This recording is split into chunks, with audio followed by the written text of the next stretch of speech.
अस्सलामुअलैकुम। Of camera stories के एक न्यू एपिसोड के साथ मैं हूं Mazhar Malik. Thank you so much and love you so much. अब सबके प्यार भरे फीडबैक का। आपको मैंने शहजादी की कहानी सुनाई थी पार्ट 1 पार्ट 2, और पार्ट 2 के एंड में मैंने कहा था आप लोग नीचे कमेंट्स में अपनी अपनी राय का इजहार कीजिए कि इस कहानी में असल कसूरवार कौन है, किसकी गलती से ऐसा वाकया सरजद हुआ है। मैं अपनी राय भी आपको दूंगा, लेकिन मैंने कहा था आप लोग भी अपनी राय लिखें। तो सबने एक बहुत अच्छे कमेंट्स लिखे शहजादी के लिए, क्योंकि सबने ढेर सारी मोहब्बत का इजहार किया कि हमारी बहन के लिए ढेर सारी दुआएं, प्यार का इजहार किया, दुआएं बहुत ज्यादा दी। बहुत सारे लोगों ने अपनी राय का इजहार भी किया कि कौन है कसूरवार। बहुत से लोगों का कहना था उनका भाई कसूरवार है, किसी ने कहा उनकी वालदा कसूरवार है, किसी ने कहा माशरा कसूरवार है, किसी ने यहाँ तक लिख दिया उनका हुस्न ही उनके लिए, खूबसूरती ही उनके लिए ये सारी जो कुछ भी हुआ रीज़न बनी। ऐसे बहुत सारे कमेंट्स थे। इस जुमे को मैंने लाइव शो किया। शहजादी के साथ मेरा मुसलसल राब्ता है। उस बहन के लिए मैं ढेर सारी दुआएं करता हूं, और जैसे पता है आप लोगों को, मेरा एक MMTV के आप तमाम लोग मेरी फैमिली हैं, और भरपूर कोशिश करता हूं इस फैमिली में से किसी के भी मैं काम आ सकूं तो मैं अपनी तरफ से पूरी कोशिश करता हूं। तो पूरी कोशिश है उस बहन के लिए कि उसके लिए दुआ भी करूं, पढ़ के भी दूं, ताकि जो ज़िंदगी अल्लाह मियाँ ने हम सबकी आगे लिखी है जितनी है, उसमें अल्लाह ताला खुशियां आसानियां पैदा करें। जुमे वाले दिन लाइव वो शो में खुद ही आई, उन्होंने कॉल की, मैंने उनका नंबर देखा, अटेंड कर ली। तो बहुत सारे लोग जो ऑफ कैमरा स्टोरी सुनते हैं उस पर उन्होंने तफसीर से 4, 5, 6, 7 मिनट की उन्होंने मुझसे बात की है इसी अपनी कहानी के हवाले से। पार्ट 1 पार्ट 2 जो आपने शहजादी का सुना, जिस पर आप लोगों ने कमेंट्स दिए, आप लोग उस लाइव शो में जाके उनको सुनना चाहते हैं तो वहाँ पर भी वो तफसील से असल में कहानी सुनने के बाद उनकी फीलिंग क्या है। यकीन मानिए अभी भी मेरे जिस्म अजीब सा ऐसे कपकपाहट जैसा हो गया। आज भी मेरी उनसे बात हो रही थी तो उन्होंने मुझे यही कहा है, मेरे बच्चे जिनको बहुत सारी बातों का नहीं पता था, जब मैंने कहानी सुनी है तो मेरी ऐसी हालत हो गई, मैं इतना रो रही थी कहानी को सुन के, लगता था दोबारा से ये सब कुछ मेरी आंखों के सामने हो रहा है। जुमे वाले दिन भी उन्होंने आके लाइव शो में जो कहा है कि है ऐसा लगता है सर के जैसे आप जब ये जुल्म व सितम, ये जबर, ये ज्यादती हो रही थी, लगता है आप एक कातिब की तरह, एक लिखने वाले की तरह वहाँ पे मौजूद थे और सब कुछ आपकी आंखों के सामने हो रहा था। तो इस तरह आपने बयान किया है कहानी में। मेरी ही कहानी थी, मेरे ऊपर गुजरा था, लेकिन मैं इतना रोई कि 3-4 दिन उनको बुखार रहा है, बकायदा वो बुखार में रही हैं। उनकी बेटियों को भी बहुत सारी बातों का नहीं पता था। उन्होंने जब कहानी सुनी तो वो भी माँ के साथ रोती रही हैं इस कहानी को। लेकिन उनका कहना यह था कि एक खुशी है इस कहानी की, आपने हक अदा कर दिया इस कहानी का। मैं जब तक जिंदा हूं, अल्लाह ने जब तक मेरी जिंदगी लिखी है, लेकिन एक चीज की खुशी है, यूट्यूब की दुनिया में यह कहानी महफूज हो गई है। मेरे दिल का जो बोझ था, गुबार था, वो निकल गया है। और मैंने इस कहानी को जब आपके हवाले किया तो आपने उसको इस अंदाज में बयां किया, सुनाया कि हक अदा कर दिया, और यूट्यूब की दुनिया में MMTV पे ये कहानी महफूज हो गई है। इसको सब सुन सकेंगे।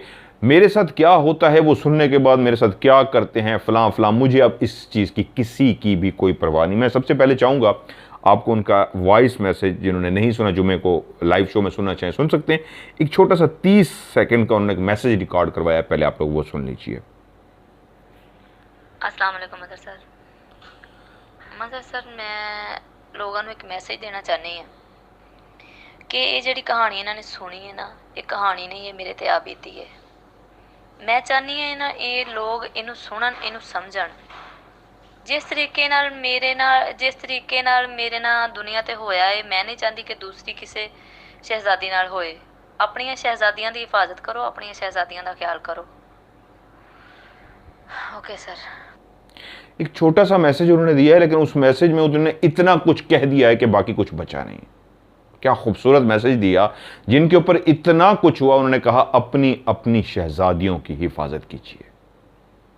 कि दोबारा किसी हवा की बेटी, दोबारा किसी शहजादी पे ऐसा खुदा वक्त ना लाए। ये कहानी थी, इसमें मैंने बड़ी मुश्किलों से अपने आंसुओं पे कंट्रोल किया था। मुझे उन्होंने कहा आप दोनों पार्ट 1 पार्ट 2 में रो पड़े। और मैंने कहा मैं इतने छोटे दिल का मालिक हूँ, मैं थोड़ी सी भी बात होती है सबसे पहले देखेंगे मेरे आंसू निकल आएंगे। मैं मनान भी बिल्कुल मेरे ऊपर गया है। हम लोग इस जुमे को आपने जो देखा सैलाब जदगान के लिए किए हैं, तो वो रो पड़े थे, मेरे भी आंसू निकल पड़े, मैं रो पड़ा, मनान भी खड़ा वहाँ पे सामने रो रहा था। इस सेंसिटिव लोग होते हैं, ये अलामत जो होती है ना इस तरह रोना, इसका मतलब ये बहुत सेंसिटिव लोग होते हैं। किसी का दुख देखें, मैं मूवी भी देख रहा हूँ उसमें रोने वाला सीन है, खुदा की कसम मैं रो पड़ता हूँ उसमें। तो किसका कसूर है जो मैंने कहा, आपने कमेंट्स लिखिएगा। आखिरी बात करके अगली कहानी की तरफ जाता हूं। इसमें सबसे ज्यादा हमारी अना का कसूर है, हमारे माशरे के अंदर फैली उस अना का कसूर है। क्योंकि मैं इस पर बात करने पे आ जाऊंगा, पूरा शो कर सकता हूं 1 घंटे का इसके ऊपर, लेकिन मैं इसको शॉर्ट से करके, हर शख्स जब अपनी अना, ईगो, क्योंकि जिन लोगों ने शहजादी के साथ ये कुछ किया, शादी का जुड़ना टूटना हमारे माशरे में बहुत मायूब समझा जाता है। अल्लाह ताला भी जिस लफ्ज़ से कहते हैं मैं खफा होता हूं लेकिन फिर भी उसकी इजाज़त है, अर्श कांप जाता है, वो लफ्ज़ तलाक है, लेकिन फिर भी उसकी इजाज़त है। तो शादी का होना और टूट जाना ये कोई इतना बुरा नहीं, हमारे माशरे में बुरा है, बाहर मुल्क में होती है, फिर और जगह पे हो जाती है, नहीं मेंटालिटी मैच कर देती। हमें तो कहना पड़ता है ना जी, सुनना पड़ता है, करना पड़ता है, बस बंधे रहो, जियो मरो, बस बंधे रहो, कोई एहसास जज्बात नहीं। लेकिन गलती यहाँ पे उन अना वालों की है जिन्होंने अना को तस्कीन पहुँचाने के लिए फैसला कर दिया साढ़े नाल 80 पंजाबी ते साढ़े नाल, बस ये सोच है ना, उसने तबाही फेरी है। इसलिए मैं आप 100 लोगों से भी कहता हूं, खुदारा अपनी ईगो, अपनी अना को कंट्रोल में रखें। जब इंसान अना पे आ जाता है ना, तो फिर वो अपना अच्छा बुरा नहीं देखता, यहां तक कि अपनी कब्र, अपनी आखिरत को भुला के वो सब कुछ कर गुजरता है जिसकी रब माफी नहीं देगा। वो लोग भी थोड़ा सा अकल काम, बहरहाल ये लंबा हो जाएगा, मैं इस पर सिर्फ अना नहीं है, बहुत सारे टॉपिक हैं, सिर्फ लफ्ज़ में अना कह के लंबा हो जाएगा और मैं कहता हूँ आप लोग बोर ना हो जाएं कि जी कहानी सुने। तो कहानी की तरफ चलते हैं। बहरहाल इस बहन शहजादी के लिए आखिरी चंद जुमले, एक लाइन ही सिर्फ बोल देता हूँ।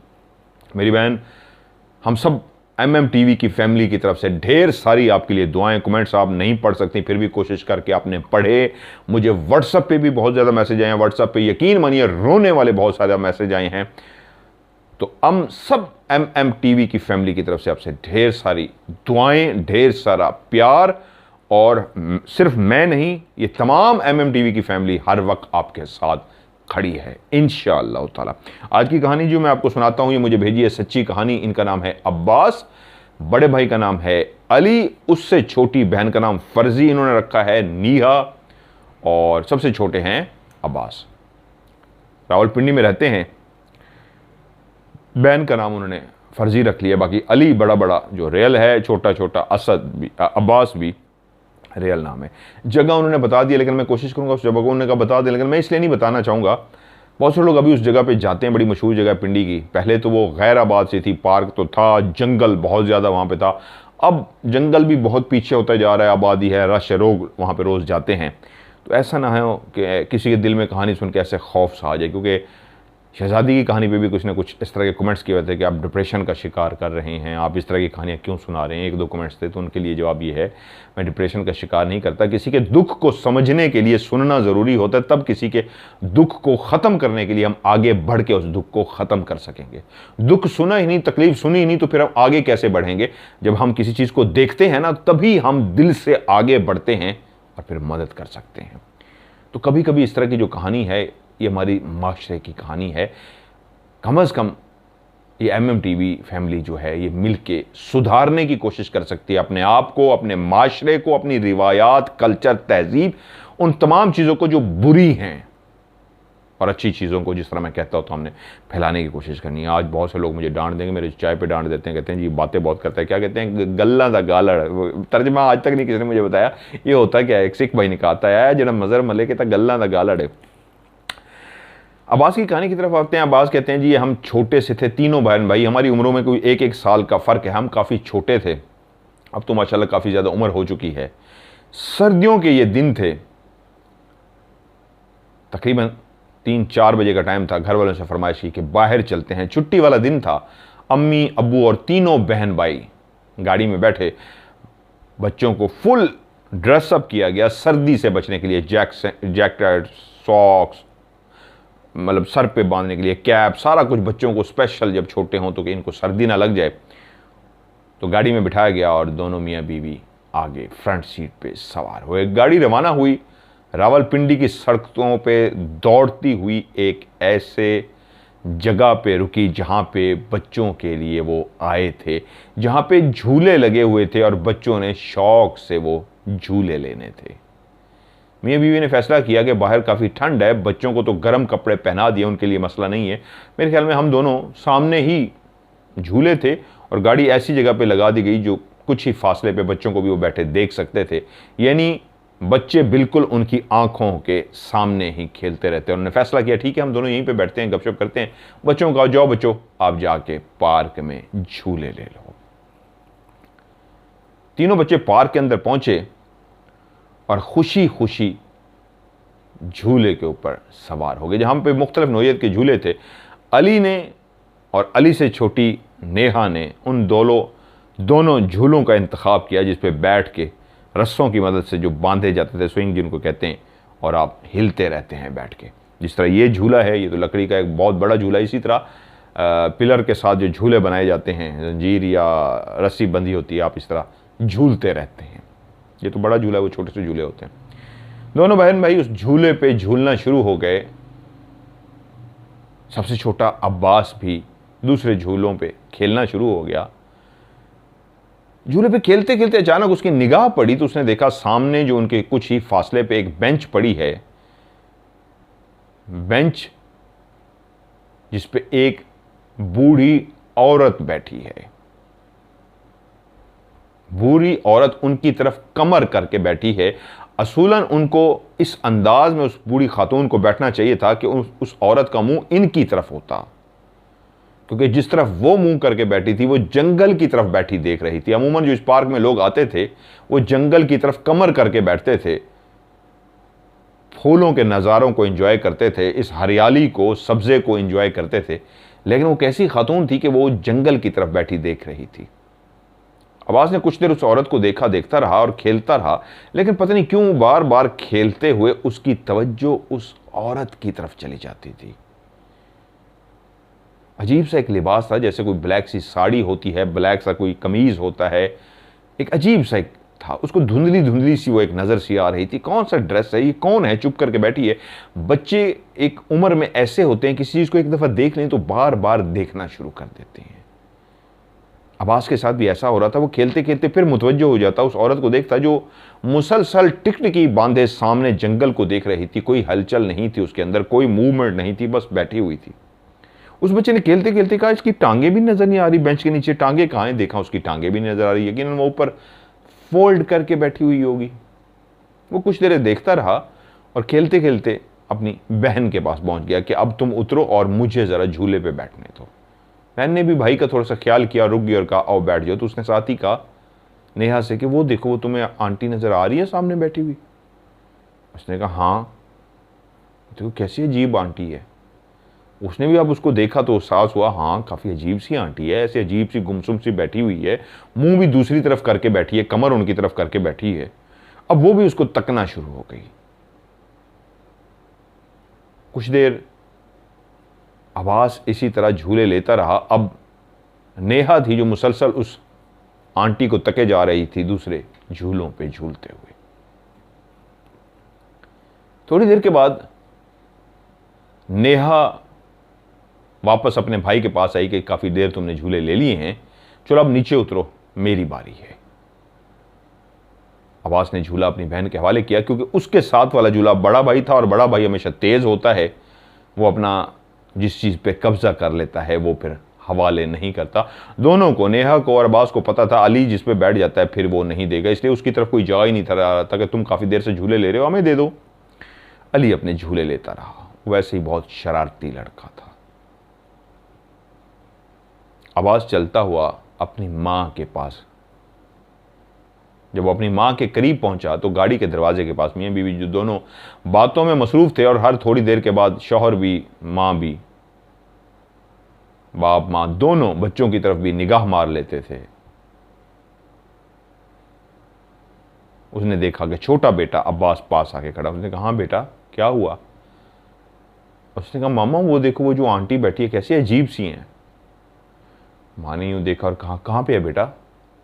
उसने कहा, वो सामने बेंच पे जो आंटी बैठी हुई है, कितनी अजीब सी आंटी है। माँ ने बेंच की तरफ देखा और उसको एहसास हुआ कि बच्चा कौन से बेंच की तरफ इशारा कर रहा है। एक ही बेंच है जहाँ पे ये झूले झूल रहे हैं, उसके सामने जो बेंच पड़ा हुआ है, बच्चे का इशारा तो उस बेंच की तरफ है, लेकिन उस बेंच पे कोई भी नहीं था। माँ ने अब्बास से कहा, अब्बास कहाँ पे बेटा? उसने कहा, मामा वो सामने वाली जो बेंच है झूले के सामने, वहां पे।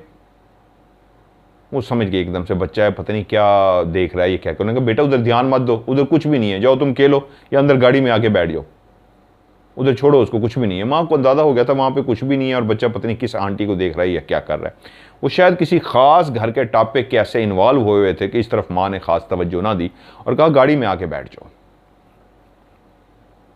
अब्बास ने दरवाज़ा खोला और पिछली सीट पे बैठ गया।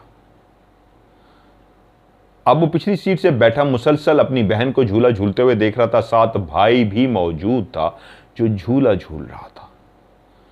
कुछ देर वो बैठा रहा, साथ ही उसने देखा कि दो मर्द बातें करते करते पार्क के अंदर दाखिल हुए और उसी बेंच की तरफ जाना शुरू हो गए जिस बेंच की तरफ वो औरत बैठी थी, वो आंटी बैठी थी।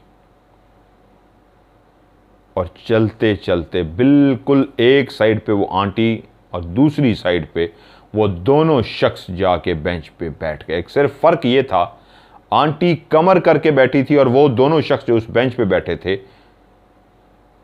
वो झूलों की तरफ मुंह करके बैठे थे। आंटी झूलों की तरफ कमर करके बैठी थी और वो झूलों की तरफ फ्रंट करके बैठे थे, यानी देख रहे थे, उनका मुंह झूलों की तरफ था। जब अब्बास ने देखा तो उसको हौसला हुआ, तो अब तो अंकल भी दो आगे बैठ गए, चलो मैं गाड़ी से निकलता हूं और मैं उस तरफ जाता हूं। उसने गेट खोला और अपनी बहन की तरफ रवाना हो गया। माँ ने एक निगाह देखा बेटे को कि फिर जा रहा है झूला झूलने के लिए, खेलने के लिए, तो वो फिर अपनी बातों में मशगूल हो गए। हर थोड़ी देर के बाद जिस तरह वो देख रहे थे उस तरह उनकी तवज्जो थी बच्चों की तरफ। अब्बास चलता चलता अपनी बहन के पास गया और उसको कहा, वो देखो अंकल आके बैठे हैं। उन्होंने कहा, हाँ दोनों अंकल बैठे हुए हैं। उन्होंने कहा, वो देखो वो आंटी भी बैठी हुई है और वो अंकल भी उनके साथ बैठ गए हैं। तो नेहा बोली, आओ चलो अंकल से पूछते हैं, अंकल कि आंटी आपकी क्या लगती हैं। उन बच्चों के जहन में ये था कि जो इस आंटी के साथ आगे बैठे हैं यकीनन ये इनकी कोई रिश्तेदार है, कुछ ना कुछ इनका ताल्लुक है, तभी ये इनके साथ बैठे हुए। दोनों सिगरेट पी रहे थे। अब्बास ने भी कहा, हाँ हाँ ठीक है, आज चलो अंकल से चल के पूछते हैं। वो दोनों बच्चे छोटे से चलते हुए सीधे उन दोनों मर्द हजरात के पास पहुंच के जो इन्हीं की तरफ ही मुंह करके बैठे थे और वो अभी भी कमर करके बैठी हुई थी बूढ़ी। उनके पास जाते ही अब्बास ने कहा, अंकल जी बेटा ये आंटी आपकी क्या लगती हैं? तो उनमें से एक बोला, कौन सी आंटी बेटा? उन्होंने कहा, ये जो आपके साथ बैठी हैं। कहाँ पे बैठी हैं बेटा? तो उसी वक्त नेहा बोली, ये बैठी हैं। उन्होंने यूं गर्दन मोड़ के देखा और कहा, नहीं बेटा यहाँ पे तो कोई आंटी नहीं बैठी हुई। किस आंटी की बात कर रहे हो बेटा? वो समझ गए बच्चे हैं, पता नहीं क्या कह रहे हैं, वो अपनी बातों में मशगूल थे, सिगरेट पी रहे थे। और जब बच्चे ने भी कहा ये वाले आंटी, उन्होंने कहा पता नहीं क्या बातें कर रहे हैं। उन्होंने उस तरफ देखा, उन्होंने कहा, नहीं बेटा यहाँ पे तो कोई आंटी नहीं है। बच्चे दोनों वहां से चलते हुए आ गए। अब नेहा चलती हुई मां की तरफ चली गई। अब्बास जाके झूले पे बैठ गया, लेकिन अब्बास को पता नहीं क्या हुआ, ऐसे डर सा लगना शुरू हो गया। वहां से अब्बास उठा, वो भी पीछे पीछे चलता। उसने देखा उसकी बहन नेहा गाड़ी के अंदर जाके पीछे बैठ गई है, वो भी पीछे जाके बैठ गया। अब माँ और बाप बातें कम कर रहे थे, झूले की तरफ देखे जा रहे थे। वहीं पे अब्बास जब माँ की तरफ जा रहा था तो उसने देखा, मुड़ के ऐसे देखा और उसको जैसे लगा कुछ गड़बड़ है, तो वहीं पे वो रुक सा गया। उसने देखा वो जो दोनों अंकल बैठे सिगरेट पी रहे थे, वो अब उनको कोई बदबू सी जिस तरह आती है तो वो इधर उधर उसी तरफ देख रहे थे और अपना नाक पकड़ रहे थे। ऐसे लग रहा था उनके अंदाज से जैसे कोई स्मेल आ रही है, बुरी बदबू आ रही है उनको, और वो सूंघ रहे हैं और इधर उधर देख रहे हैं कि ये बू कहाँ से आ रही है। और शायद बू इतनी तेज हो गई क्योंकि वो कुछ फासले पे खड़ा था, वो बच्चा देख रहा था कि उस तरफ सूंघते सूंघते उन्होंने दोनों ने नाक पकड़ा और उठ के जैसे आए थे चल पड़े। और जब वो वापस जा रहे थे तो उन्होंने अपने नाक पकड़े हुए थे।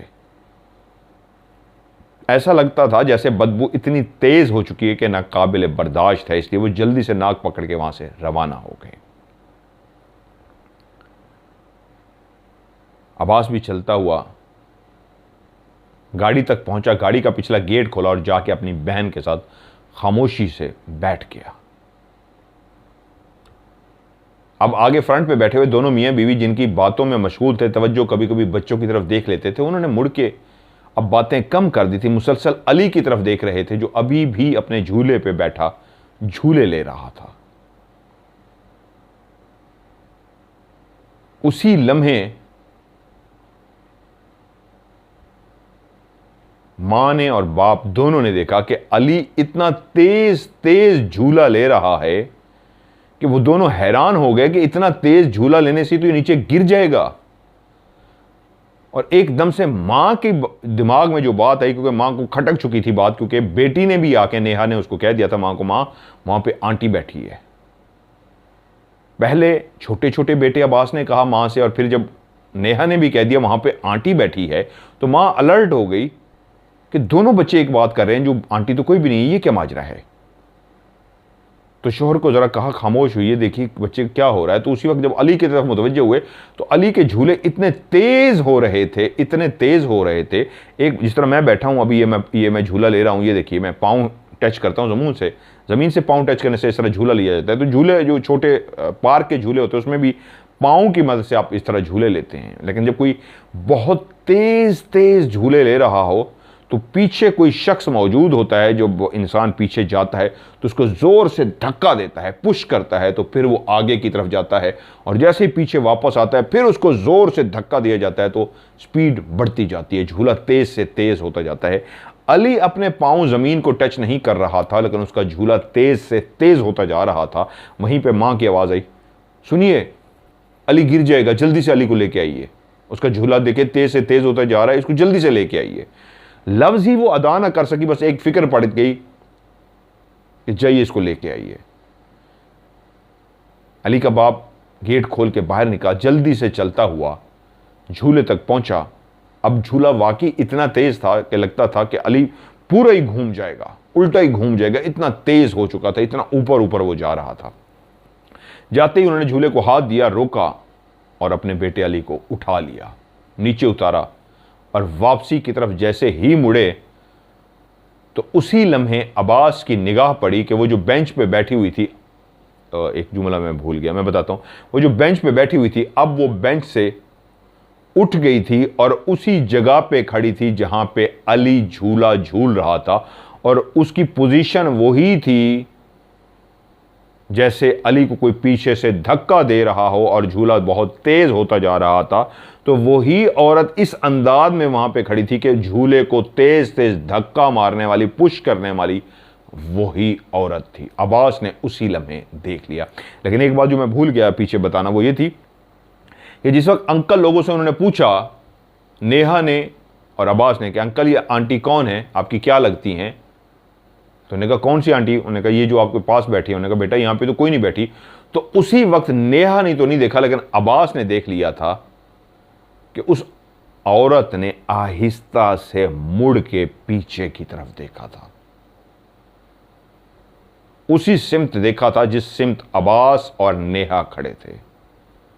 अब्बास कहते हैं मैंने उस वक्त उसका चेहरा देखा था, उसका चेहरा बहुत सफेद था, आंखें उसकी बिल्कुल बड़ी बड़ी और लाल आंखें थी। ये जो बीच में ब्लैक है, बिल्कुल ये लाल आंखों के बीच में बिल्कुल छोटा सा एक ब्लैक सा था, बड़ी बड़ी रेड आंखें थी, और उसका पूरा जो सफ़ेद चेहरा था उस पर झुर्रियाँ नहीं थी, ऐसे था जैसे दरारें पड़ी हुई हों, क्रैक हुआ हो, जैसे दीवार क्रैक हो जाती है, जलजला आता है तो उसके अंदर दरार पड़ जाती है, फासला आ जाता है, क्रैक हो जाती है। इसी तरह उसका चेहरा जगह जगह से क्रैक हुआ था, दरारें पड़ी हुई थी उसके बीच में। यानी कि अगर ये हिस्सा है तो ऐसा लगता था ये खुला हुआ है, थोड़ा सा कुछ हिस्सा नीचे वाला हिस्सा है तो थोड़ा सा ये भी लगता था खुला हुआ है, जैसे दीवारों के बीच में क्रैक पड़ जाता है, दरार आ जाती है, वैसे चेहरे पे उसकी दरारें थी, क्रैक पड़े हुए थे सफ़ेद से चेहरे पे, जो बहुत ही भयानक लग रहा था उन दरारों की, उन क्रैक की वजह से। वो अब्बास ने क्लियर देखा था, रेड कलर की उसकी आंखें। खैर, जब बाप अली को लेके वापस मुड़ा तो उसी लम्हे अब्बास ने देख लिया कि झूला को पीछे से पुश करने वाली कोई और नहीं, वही आंटी है जो अपनी बेंच से उठ के वहां पे पीछे खड़ी है। उसी लम्हे अब्बास ने कहा, मामा वो देखिए, अली भैया को वही पीछे से धक्के दे रही थी आंटी, वही खड़ी है। तो उसी वक्त नेहा भूई बोली, हाँ मामा वो खड़ी है सामने, वही धक्का दे रही थी इतनी जोर से। जब नेहा और अली ने अपनी माँ को उसी लम्हे बताया कि हाँ हम उस औरत को, उस आंटी को वहीं पे देख पा रहे हैं जहाँ से वो खड़ी होकर ज़ोर ज़ोर से अली को धक्के दे रही थी, तो ये ऐसा लम्हा था जिस वक्त माँ ने भी क्लियर उस आंटी को वहीं पे खड़े हुए देख लिया। बाप जो अली को लेने गया था वो तो नहीं देख सका था, लेकिन इस लम्हे माँ को भी वो औरत वहीं पे नजर आ गई थी और उसने फौरन बच्चों की तरफ मुड़ के देखा, इस तरह की उसकी है और ये चेहरा और उसका इस तरह है। उन्हें कहा हाँ हाँ हाँ मामा वही वही वही वही आंटी है। तो माँ समझ गई, जिसको वो पहले नहीं देख पा रही थी और बच्चे जिस आंटी का जिक्र कर रहे थे, ये वही खातून खड़ी है। जैसे ही वो अली को लेके आए, उन्होंने दरवाज़ा खोला और अली को पीछे बिठा दिया, तो एकदम से उन्होंने अपने शौहर को आवाज़ दी, निकलिए बस, जितनी जल्दी हो सके चलिए यहाँ से, हमें नहीं रखना, जितनी जल्दी हो सके निकले यहाँ से। उन्होंने कहा अच्छा ओके ओके, रिलैक्स रिलैक्स, हम यहाँ से चल रहे हैं। उन्होंने जैसे ही गाड़ी स्टार्ट की तो अब एक और मंजर उन दोनों बच्चों, अली, अब्बास, नेहा, जो अब्बास और नेहा तो पहले देख चुके थे, अली ने नहीं देखा था, इस मंजर को अब अली भी देख रहा था और आगे फ्रंट सीट पे बैठी उसकी मां ने भी देखा कि गाड़ी जैसे ही स्टार्ट हुई, जो अभी वहां झूले के पास मौजूद थी, अब उनकी गाड़ी के बिल्कुल सामने रोड के दरमियान में आके खड़ी हुई है। सिर्फ वाहिद ड्राइविंग सीट पे बैठा हुआ उनका बाप था उन बच्चों का, जिसको वो अभी भी नजर नहीं आ रही थी। अब माँ और तीनों बच्चों को वो नजर आ रही थी। वो तीनों बच्चे पीछे से और माँ भी एकदम से बोले, वो रही सामने, वो सामने खड़ी है। और शौहर ने कहा कौन सामने? उन्होंने कहा वो खातून आपको नजर नहीं आ रही है, सामने दरमियान में खड़ी है, रोड के बिल्कुल बीचों बीच। उसने इधर उधर देखा और उसने कहा नहीं मुझे कोई नजर नहीं आ रही। तो उसने कहा बस निकलिए यहां से, बस जल्दी से निकलिए। बच्चे भी खौफजदा हो गए, इतने ज्यादा कि जो कहां बेंच से एकदम से कैसे उठी और झूले तक पहुंच गई। और अभी झूले से अली को लेके बाप जैसे ही गाड़ी तक पहुंचे तो इतनी जल्दी कैसे वो वहां तक रोड के बीच में भी पहुंच गई। वो सब डर चुके थे। गाड़ी स्टार्ट हो चुकी थी, उन्होंने गाड़ी को गियर लगाया और गाड़ी जैसे ही चली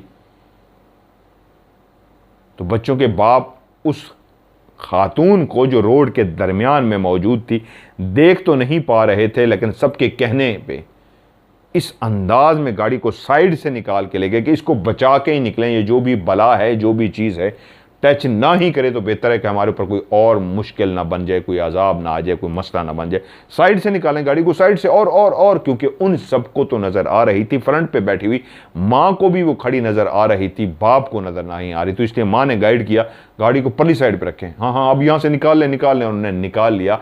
हैरत की बात यह थी कि वो आंटी अपनी जगह से टस से मस तक ना हुई। उसने देख लिया था गाड़ी स्टार्ट होके अब उसी सड़क की तरफ आ रही है जिस सड़क के दरमियान में वो खड़ी है। उसको ये गाड़ी भी टक्कर मार सकती थी, पीछे से, आगे से, किसी और सिमत से भी आती हुई कोई गाड़ी उसको टक्कर मार सकती थी, लेकिन वो अपनी जगह से टस से मस ना हुई। यहां तक कि ये गाड़ी तेजी से भगाते हुए वहां से रवाना हो गए।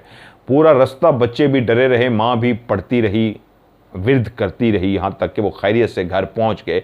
लेकिन घर पहुंचते ही दोनों बच्चों, नेहा, अब्बास और माँ को शदीद बुखार हो गया। कहते हैं 3-4 दिन हम तीनों बुखार में रहे, फिर आहिस्ता आहिस्ता हमारा बुखार उतर गया। बुखार तो कुछ दिनों तक उतर गया, 3-4 दिन के बाद, लेकिन कहानी अभी ख़त्म नहीं हुई थी। एक रात नेहा सोई हुई थी कि उसके कमरे से एक अजीब सी आवाज आई। एक चीख की आवाज थी जो नेहा की थी। मां बाप भी जो गहरी नींद सो रहे थे वो जल्दी से उठे और नेहा के कमरे की तरफ भागे तो ये देख के हैरान रह गए। नेहा जो अपने बिस्तर पे बिल्कुल नॉर्मल अंदाज में सोई थी, उसके हाथ पांव मुड़ चुके थे और इस अंदाज में उसके ना सिर्फ हाथ पांव मुड़ चुके थे, उसकी आंखें भी ऊपर अजीब सी हो गई थी, सफेद सफेद सी हो गई थी। वो एक लम्हे को तो डर गए कि बच्ची के साथ हुआ क्या है, लेकिन जब बच्ची बोली तो अंदाजा हुआ उस मासूम नेहा के अंदर कोई औरत है जो बोल रही है। वो रात सारी जागते रहे, उसके ऊपर बैठ के पढ़ते रहे और एक टाइम आया, बच्ची तो सो गई, लेकिन ये पहला वाकया नहीं था। उसके बाद मुसलसल ऐसे ही वाकयात होने शुरू हो गए। नेहा के अंदर हाजिरी होनी शुरू हो गई, उसके अंदर हाथ पांव मुड़ जाते और औरत की आवाज आना शुरू हो जाती। नेहा कभी खाने बैठती तो खाती जाती, जिससे अंदाजा होता था कि एक मासूम बच्ची इतना नहीं खा सकती, इतना पानी नहीं पी सकती, इस कंडीशन में बोल नहीं सकती, ये बात नहीं कर सकती, जिससे अंदाजा हो गया कि नेहा के ऊपर असरात हो चुके हैं, उसके अंदर हाजिरी होनी शुरू हो गई है। बहुत सारे वाकयात हो रहे थे, लेकिन वहीं पे ही अब्बास ने ये जुमला भी बोला कहानी के बीच में कि मैं इसको ज़्यादा डिस्कस नहीं करना चाहूँगा। वो बहुत तकलीफ़ दे अमल था जिसमें हम बहन भाई माँ गुज़रे उस वक्त जब हमारी बहन नेहा के साथ ये हो रहा था। क्योंकि अब हम आगे मैं सुनाता हूँ उनकी कहानी अब, क्योंकि वो अल्हम्दुलिल्लाह वो कहते हैं बिल्कुल ठीक है और इसलिए मैं नहीं उस बातों को डिस्कस करना चाहता। तो वो उसकी जो भी तबीयत वहाँ पे मुसलसल ख़राब रही वो उसको डिस्कस बहुत उन्होंने कहानी में कम किया है। वक्त गुजरता रहा, वो कहते हैं हमने कोई पीर फ़कीर नहीं छोड़ा जहाँ पे हमें पता लगता हम नेहा को लेके जाते, वो उसके ऊपर पढ़ाई करता, कोशिश करता, और जब हम घर आते तो हालात वैसे के वैसे। अच्छा खासा पैसा लगाया, जहाँ जहाँ पता लगा दम दरूद के लिए गए कि ये निकल जाए, इसकी तबीयत ठीक हो जाए। मासूम एक बच्ची थी, उसके हाथ पांव मुड़ जाते थे, उसके अंदर से औरत बोल रही थी। ये क्लियर एक बात थी कि उसके ऊपर किसी औरत का साया है, एक ऐसी औरत का जो जिन्नी है, जो भूतनी है। वक्त गुजरता रहा, वहीं पे वो रावलपिंडी से फैसलाबाद गए हुए थे अपने रिश्तेदारों के घर, खाला का घर का या शायद मैं भूल रहा हूँ, ये रिश्तेदारों के घर जहाँ पे गए हुए थे। तो जिस घर में वो थे उसके वो जो 7 हमसाए थे उनके साथ बहुत अच्छे उनके ताल्लुकात थे और उनके घर में कोई नेक बुजुर्ग भी रहते थे। वो यकीनन इसलिए गए थे कि फैसलाबाद में भी अपने इर्द गिर्द जो रिश्तेदार हैं मिलने वाले उनको जिम्मे लगाएंगे, यार किसी का कोई जानने वाला है तो इस बच्ची का इलाज करवा सकें, इसके अंदर जो जिन्नात की हाजिरी हो रही है वो ख़त्म हो जाए। जिस दिन वो पहुंचे तो 7 वाले घर के जो बुजुर्ग थे उन्होंने पैगाम कहलवा भेजा कि कोई आया पैगाम लेके, खातून आई, उन्होंने आके कहा सलाम, वालेकुम सलाम किया और उन्होंने मिले और खुश हुए। मिलना जुलना था, आना जाना था उनके घर में। उन्होंने बताया जी हमारे रिश्तेदार आए हुए हैं रावलपिंडी से और वो भी उनसे मिले। उन्हें कहा जी हमारे घर में एक बुज़ुर्ग हैं, वो ये कह रहे हैं कि जो मेहमान आए हैं वो अकेले नहीं आए, उनके साथ एक औरत भी आई है जो इंसानों में से नहीं है, जिसका ताल्लुक जिन्नात की दुनिया से है और वो मुसलमान भी नहीं है, गैर मज़हब है। ये लोग उसको भी अपने साथ घर में लेके आए हैं और जैसे ये लोग दाखिल हुए तो बुज़ुर्ग ने कहा मुझे पता लग गया था, तो मैं उस वक्त से परेशान हूँ, इसलिए ये पैगाम भिजवा रहा हूँ कि आपके साथ कोई शदीद किस्म का मसला है। माँ बाप पहले ही परेशान थे, वो इसी मकसद के लिए आए थे, वो तो खुद बात करना चाहते थे और जब पहले से ही उनको पैगाम एक इस तरह का मिल गया तो फौरी तौर पे बुज़ुर्ग के पास पहुँचे और जाके उनसे कहा जी बिल्कुल आप ठीक कह रहे हैं, हमारी बेटी के साथ इस तरह का मसला है, और उनको सारी कहानी भी सुना दी कि कैसे हम पार्क में गए थे, वहाँ पे ये हुआ था और आज तक ये वाला सिलसिला चल रहा है। उन्होंने कहा बच्ची को मेरे पास लेके आए। नेहा को वहाँ ले गए, उन्होंने नेहा को सामने बिठाया और उन बुज़ुर्ग ने पढ़ना शुरू कर दिया। वो काफ़ी देर पढ़ते रहे, यहाँ तक कि नेहा के अंदर बाकायदा उस औरत की हाज़िरी हो गई। वो जो उसके जिस्म के अंदर बोलती थी, पहले नेहा के हाथ पांव मुड़ गए और उसके थोड़ी देर के बाद ही वो औरत उसके अंदर हाजिर हो गई और बोलना शुरू हो गई कि मुझे क्यों बुलाया है। उन्होंने कहा इसलिए बुलाया है कि तुझसे पूछने के लिए कि तूने क्यों एक खाकी जिस्म, इंसान का जिस्म जो खाक से बना है, इसको खाकी जिस्म कहते हैं, इस इंसान के जिस्म पे तूने क्यों कब्जा किया है, क्यों तूने इस मासूम बच्ची को तंग किया है, इसने तेरा क्या बिगाड़ा है, तो क्यों इसके जिस्म पे कब्जा किए हुए है। जब वो बात कर रहे थे, हम कलाम हो रहे थे, तो जो बातें हो रही थी उससे उन नेक बुजुर्ग ने जो वहाँ पे थे ये तक बता दिया था कि ये इस तरह हुलिये की है, इस तरह की है। तो नेहा की माँ ने कहा बिल्कुल 100% ठीक कह रहे हैं, ये उसका हुलिया है। उन्होंने अपने इल्म से यहाँ तक देख लिया था कि जो हुलिया उन्होंने उस पार के अंदर देखा था, उन्होंने वो हुलिया तक बता दिया था, क्योंकि हुलिया तो किसी को नहीं पता था कि वो किस हुलिये की थी, लेकिन उन नेक बुजुर्ग ने हुलिया तक बता दिया था। उन्होंने उस नेहा के अंदर जो हाजिर वो जिन्नी थी उससे पूछा क्यों तूने इसके जिस्म पे कब्जा किया है। तो वो बोली मुझे ये बच्ची बहुत अच्छी लग गई थी, ये मुझे इतनी अच्छी लगी कि बस मैं इसके साथ ही रहना शुरू हो गई हूं। अब मैं इसको कभी भी नहीं छोड़ूंगी, हमेशा इसके साथ रहूंगी। एक शर्त पे इसको मैं छोड़ूंगी, अगर ये मर जाएगी तो इसको छोड़ दूंगी, वरना अब मैं इसके साथ रहूंगी, ये मुझे अच्छी लगती है। बुजुर्ग दोबारा से उस औरत से मुखातिब हुए कि ऐ आग से बनी मखलूक, तुझे भी अल्लाह ने बनाया है और इसको भी अल्लाह ने बनाया है। तू मेरे इल्म को जानती है, मैं चाहूं तो तुझे मैं इस वक्त जला भी सकता हूं, तेरा हशर नशर भी कर सकता हूं, लेकिन मेरे अल्लाह ने मुझे हुक्म दिया है कि पहले मैं तुझे मौका दूं कि तौबा कर और इसको जिस्म को छोड़ दे और चली जा। और अगर तूने मेरी बात को ना माना तो तू जानती है मैं तेरे साथ क्या करूंगा, बोल क्या चाहती है।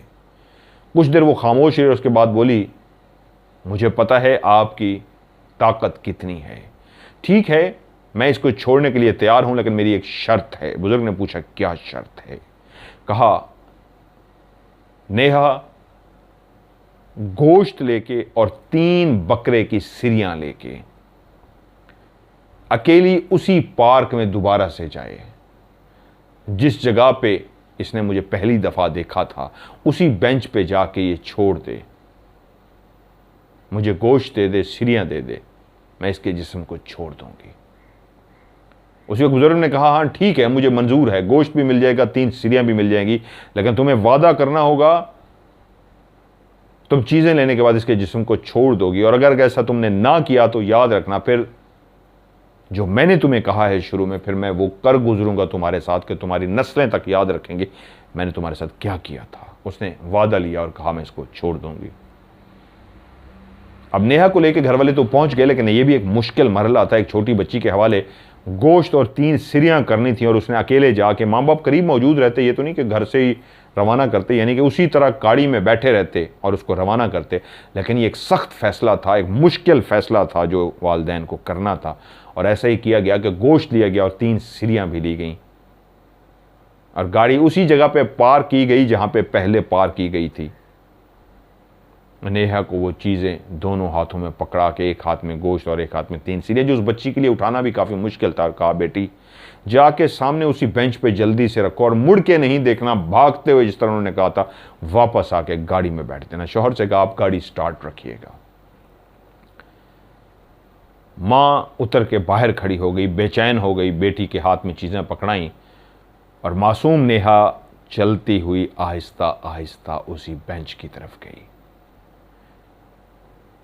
बाप, माँ, नेहा, बाकी अली और अब्बास घर पे थे। वो उसी बेंच की तरफ बाप भी देख रहा था, माँ भी देख रही थी। माँ तो वो नज़ारा देख चुकी थी, उस औरत को झूले के पीछे खड़ा हुआ देख चुकी थी, बाप ने अभी तक उसको नहीं देखा था। लेकिन बाप भी इस वक्त फ़िक्रमंद था, क्योंकि काफ़ी अरसे से अपनी बेटी को तकलीफ़ में देख रहा था। उसके अंदर हाज़िरी हो रही थी। जिस मखलूक को बाकी सब ने देख लिया था, बाप नहीं देख सका था, लेकिन वो वजूद रखती थी, अभी भी उसकी बेटी के जिस्म पे काबिज़ थी। मासूम नेहा चलती चलती चलती उसी बेंच के पास पहुंच गई। उसने अपने मासूम हाथों से वो शापर जिसके अंदर गोश्त था और दूसरे शापर जिसके अंदर बकरे की सिरियाँ, सिरियों में बहुत सारे लोग पूछते हैं कि सिरी क्या होती है। बकरे का जो सर होता है, गर्दन से ऊपर जो सर होता है बकरे का, उसको सिरी बोलते हैं। वो 3 सर बकरे के यानी 3 सिरियाँ उठा के उसने उसी बेंच पे रखी और तेज़ी से वो बच्ची जितना भाग सकती थी भागते हुए आई, और माँ अपने हाथ यूं अपनी आगोश में बेटी को लेने के लिए ऐसे हाथ करके खड़ी थी, और बेटी जैसे भागते भागते करीब पहुंची, माँ ने अपनी बेटी को ऐसे गले लगाया, दरवाज़ा खोला और अंदर बैठ गई और शोहर से कहा, चलिए इस जगह से। मुड़ के उन्होंने नहीं देखा और वहां से रवाना हो गए। वो रात भी सुकून से गुजरी, अगली रात भी सुकून से गुजरी, और उसके बाद हर रात ना सिर्फ सुकून से गुजरती गई, बल्कि उनको यकीन आ गया उन नेक बुजुर्ग ने जो कहा था सही कहा था। वो बुढ़िया उनके इल्म से डर गई थी, उनकी ताकत से डर गई थी, नूरानी ताकत से, और उसने वाकई गोश्त और सिरियां लेके नेहा का पीछा छोड़ दिया था। और उसके बाद दोबारा कभी भी नेहा के साथ कुछ नहीं हुआ। जब यहां पे उन्होंने मुझे कहानी सुनी तो उन्होंने कहा, मदर भाई, मलिक साहब मुझे मुखातिब किया उन्होंने, मलिक साहब, मैं, मेरी बहन नेहा, हम आपकी कहानियाँ सुनते हैं। ये सच्ची कहानी है जो हमारे साथ हुई है। आप नहीं भी सुनाएंगे मुझे कोई नहीं, लेकिन आपको मैंने ज़रूर सुनानी थी, क्योंकि उन्होंने एक जुमला बड़ा खूबसूरत बोला है। मैं इस वक्त उनकी आवाज़ को चला सकता। उन्होंने कहा है, आपकी कहानियाँ सुन सुन के हमारे अंदर भी हिम्मत आई। ये कहानी हमने कभी किसी को नहीं सुनाई ना बताई। आज हमारी काफ़ी उम्र हो चुकी है ज़्यादा, लेकिन आपकी कहानियाँ सुनने के बाद ना सिर्फ सुकून मिलता है, अच्छा लगता है, बल्कि हौसला भी मिलता है, कॉन्फिडेंस लेवल भी बढ़ता है। आपकी इस कहानी सुनने वाला, आपका प्रोग्राम देखने वाला, या आपका लाइव जो जुमे को शो होता है वो देखने वाला बुज़दिल नहीं रहा, डरने वालों में से नहीं रहा, वो बहादुर से बहादुर होता जा रहा है। मोटिवेशनल हैं आपकी कहानियाँ, आपकी बातें। तो आपकी कहानियों को सुन के जिस तरह अच्छा लगता है, तो उसको अच्छा लगने के साथ साथ हमारे अंदर डर भी ख़त्म होता है, हौसला बढ़ता है। और तमाम वो लोग जिन्होंने शायद अपनी कहानियाँ कभी किसी को ना भेजी हों, आपको भेजना शुरू हो गए। मैं भी अपनी कहानी कभी ज़िंदगी भर किसी को ना सुनाता, ना भेजता, लेकिन आपकी मोटिवेशनल, आपकी बातें सुन के अच्छा लगता है जिस तरह, और हमें कॉन्फिडेंस बढ़ता है हमारा। तो उसी वजह से मैं आज अपनी कहानी आपको भेज रहा हूँ। आपको अच्छा लगे तो इसको शो में शामिल कीजिए, ना लगे तो आप ज़रूर सुनिएगा। ये हमारी सच्ची कहानी है। उनके लफ्ज़ लफ्ज़ में सच था।